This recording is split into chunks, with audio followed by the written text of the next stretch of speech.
நம்ம எல்லாருக்குமே ரொம்ப பிடிச்ச எல்லாருடைய ஃபேவரட்டான டீ கடை சமோசா தான் இன்றைக்கி நம்ம எப்படி செய்கிறதுன்னு பார்க்க போகிறோம். எவ்வளவு சாப்பிட்டாலும் இன்னொன்று கொடுங்கன்னு கேட்டு வாங்கி சாப்பிடக்கூடிய சுவையில் ரொம்ப டேஸ்ட்டாக இருக்கும். செய்கிறதும் ரொம்ப ஈஸி தான். எப்படி செய்கிறதுன்னு பார்க்கலாம் வாங்க. அஸ்ஸலாமு அலைக்கும், வெல்கம் டு ஆஸ் தமிழ். நான் உங்கள் சாய்ரா ஆஷிக். இது செய்கிறதுக்கு 3 உருளைக்கிழங்கு எடுத்திருக்கேன். இதை நான் வேக வச்சு எடுத்திருக்கேன். இந்த மாதிரி மேஷர் வச்சுட்டு இதை நம்ம இந்த மாதிரி மசிச்சுக்கலாம். பெரிய கட்டிகள் இல்லாத மாதிரி இந்த மாதிரி நல்லா நைஸாக மசிச்சுக்கோங்க. அப்படி இருந்தால் தான் நமக்கு அந்த ஸ்டஃபிங் உள்ளுக்குள்ளே வைக்கும் போது பர்ஃபெக்டாக இருக்கும். இப்போ மசிச்சது ஒரு ஓரமாக வச்சிடலாம். இப்போ ஸ்டஃபிங்க்கு தேவையான பொருளை வதக்க ஆரம்பிச்சிடலாம். ஒரு கடாய் அடுப்பில் வச்சுட்டு 1 டேபிள் ஸ்பூன் அளவுக்கு எண்ணெய் சேர்த்துக்கலாம். எண்ணெய் நல்லா சூடானதும் 1 கப் அளவுக்கு நல்லா பொடியாக கட் பண்ணி வச்சுருக்க வெங்காயம் சேர்த்துக்கலாம். கூடவே நல்லா பொடியாக கட் பண்ணி வச்சுருக்க பச்சை மிளகாய் 2 பச்சை மிளகாய் சேர்த்துருக்கேன். கூடவே நல்லா பொடியாக கட் பண்ணி வச்சுருக்க கேரட் 1/2 கப் அளவு சேர்த்துருக்கேன். கூடவே நல்லா பொடியாக கட் பண்ணி வச்சுருக்க முட்டைக்கோஸ் 1/2 கப் அளவுக்கு சேர்த்துக்கலாம். இதோடவே கட் பண்ணி வச்சுருக்க குடைமிளகாய் 1/2 கப் அளவுக்கு சேர்த்துக்கலாம். இது எல்லாத்தையுமே சேர்த்துட்டு லைட்டாக வதக்க போகிறோம். ரொம்ப நல்லா வேக வைக்கிறோம் அப்படின்ற அவசியம்லாம் கிடையாது. எல்லாத்தையும் நல்லா கலந்து விட்டுட்டு இது கூட தேவையான அளவுக்கு உப்பு சேர்த்துக்கலாம். 1/2 டீஸ்பூன் அல்லது 3/4 டீஸ்பூன் அளவுக்கு உப்பு சேர்த்துக்கோங்க. கூடவே 1/2 டீஸ்பூன் அளவுக்கு மிளகாய் பொடி சேர்த்துக்கலாம். அடுத்து இது கூடவே நல்லா மசிச்சு வச்சுருக்க உருளைக்கிழங்கையும் சேர்த்துட்டு இது எல்லாத்தையும் நல்லா ஒன்று சேர மிக்ஸ் பண்ண போகிறோம். இந்த வெஜிடபிள்ஸ்லாம் சேர்த்துட்டு ஒரு 1 நிமிஷத்துலேருந்து 2 நிமிஷம் நல்லா ஹையில் வச்சு வதக்கினாலே போதும். அதுக்கு மேலே வதங்க தேவையில்லை. ரொம்ப நல்லா வேகணும் அப்படின்ற அவசியம் கிடையாது. அந்த வதக்கும் போதே ஓரளவுக்கு வெந்து வந்துடும். அதுக்கப்புறமா நம்ம உப்பு மிளகாய் தூள் சேர்த்துட்டு கூடவே வேக வச்சு வச்சுருக்க உருளைக்கிழங்கையும் சேர்த்துட்டு எல்லாத்தையும் நல்லா மிக்ஸ் பண்ணி விட்டு கடைசியாக கொஞ்சமாக கொத்தமல்லி தழை சேர்த்து இதையும் நல்லா கலந்து விட்டுக்கலாம். இப்போ நம்ம சமோசாக்கு செய்யக்கூடிய ஸ்டஃபிங் ரெடி ஆகிடுச்சு. ரொம்ப சூப்பரான ரொம்ப டேஸ்டான ஸ்டஃபிங் இது. கண்டிப்பாக ட்ரை பண்ணி பாருங்கள். சில குழந்தைங்க அந்த சமோசாக்குள்ளே இருக்கக்கூடிய ஸ்டஃபிங் எல்லாம் எடுத்து வச்சுட்டு அந்த மேலே இருக்கக்கூடியதை மட்டும் சாப்பிடுவாங்க.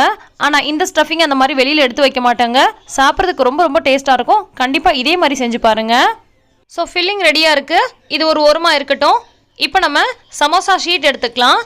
இது நமக்கு ரெடிமேடாக கடைகளில் கிடைக்கிது. இது நான் வீட்டிலே செஞ்சு கட் பண்ணி வச்சுருக்கேன். இது எப்படி செய்கிறது அப்படின்றத தனி ஒரு வீடியோவாக போட்டிருக்கேன். அதை பார்த்தா உங்களுக்கு அவ்வளோ சூப்பராக ஈஸியாக செய்யக்கூடிய மெத்தடில் இருக்கும்.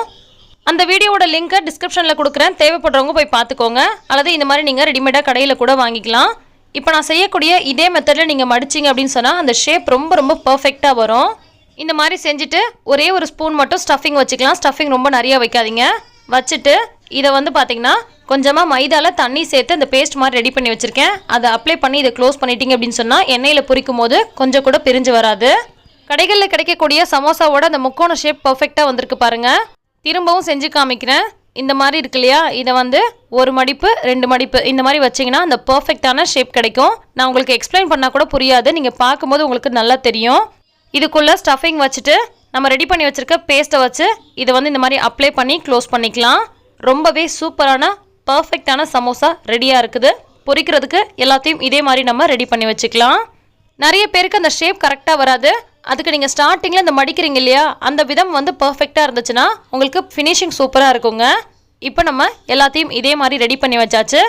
கடாய் அடுப்பில் வச்சு தேவையான அளவுக்கு எண்ணெய் ஊற்றி எண்ணெய் நல்லா சூடானதும் நம்ம ரெடி பண்ணி வச்சுருக்க சமோசாவை உள்ளே சேர்த்துக்கலாம். உள்ளே சேர்த்ததுக்கப்புறமா மீடியம் டு ஹை ஃப்ளேமில் வச்சுக்கோங்க. அப்போ பர்ஃபெக்டாக வந்து வரும். ரொம்ப நிறைய கொச்சன்னு போடாமல் கொஞ்சம் கேப் இருக்கிற மாதிரி போட்டுக்கோங்க. அப்போ தான் நம்ம பொரிச்சு எடுக்கிறதுக்கு ஈஸியாக இருக்கும். இந்த மாதிரி நல்லா ஒரு பக்கம் வெந்ததுக்கப்புறமா இன்னொரு பக்கமும் திருப்பி போட்டுக்கோங்க. இன்னொரு பக்கமும் நல்லா வெந்து இந்த பபிள்ஸ்லாம் லைட்டாக அடங்கி வரும். அந்த சமயத்தில் நம்ம வெளியே எடுத்துடலாம். இந்த மாதிரி சமோசா ஷீட்டாக உங்களால் ரெடி பண்ண முடியலை அப்படின்னு சொன்னால் நீங்கள் கடையில் வாங்கிக்கலாம். அல்லது கடையிலையும் வாங்கலை அப்படின்னா நீங்கள் இந்த மைதா மாவு இருக்கு இல்லையா, அதை கொஞ்சமாக உப்பு சேர்த்து நல்லா தண்ணியாக கரைச்சிக்கோங்க. கரைச்சதை தோசை தவாவில் நல்லா மெல்லிஸாக வார்த்து அதை கூட நீங்கள் எடுத்து இந்த மாதிரி நீங்கள் செஞ்சுக்கலாம். ரொம்பவே டேஸ்டான எல்லாருக்குமே ரொம்ப பிடிச்ச ஃபேவரட்டான டீ கடை சமோசா ரெடி ஆகிடுச்சு. இந்த ரெசிபி உங்களுக்கு ரொம்பவே பிடிச்சிருக்கும்னு நினைக்கிறேன். பிடிச்சிருந்தா லைக் பண்ணுங்கள், மற்றவங்களுக்கும் ஷேர் பண்ணுங்கள். எல்லா புகழும் இறைவனுக்கே. நன்றி.